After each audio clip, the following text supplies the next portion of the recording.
What up everyone and welcome to today's video. Oh, you hear that? That is some background music I'm testing out for this video. So this video is going to be for the software engineers who have interviews coming up or want to know how to prepare for your interview and don't want to specifically look at questions. This is all going to be tips that aren't related to specific questions like you're used to. So let's jump straight into it. Tip number one, ask clarifying questions. Now this might sound like a no-brainer, or you might be saying, well, if I understand the question, why should I ask any follow-up questions? The thing is, sometimes interviewers will give you questions that you can't actually solve without asking them for more information.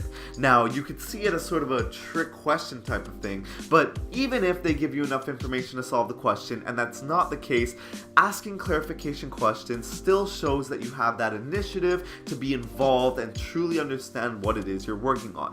You will not get any points deducted for asking a question. You won't look dumb. In fact, it'll only boost how you look in the recruiter's eyes. So that's something I see a lot of people shy away from, when in reality, it's actually something that's very, very good to do. Tip number two, think out loud. When a recruiter asks you a question, you shouldn't go into some deep coma state where you're not speaking at all and you're in complete silence. You should actually talk about your thought process. What are you thinking? What are some theoretical approaches that you have to solving that question? What are some things that you don't know how to yet overcome? Some problems that you might see with one of your current solutions.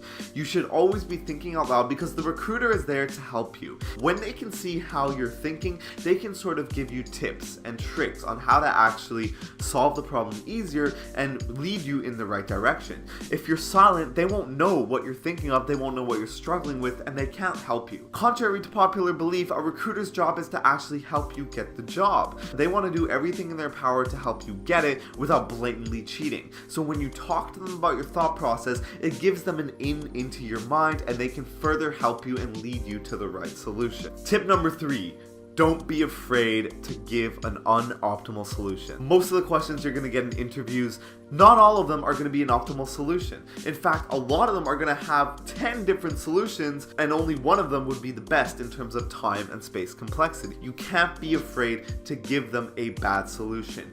Coming up with a bad solution, such as a brute force solution right off the bat, shows them that you actually have a clear-cut approach to solve the question and you know it's not the optimal solution. That actually goes a long way. I remember in one of my interviews, I gave the interviewers a really bad solution, but what ended up happening was, because I couldn't get the most optimal solution, he just asked me to code the bad solution instead, and I was still able to show him I knew what I was doing and I could code to some extent. Just because you're not able to find the most optimal solution right off the bat doesn't mean that they're going to deduct points for you. If you can show them that you can come up with any solution right off the bat and code it like a pro, they're still going to give you marks for that. It's like an exam. You wouldn't want to just leave a question blank.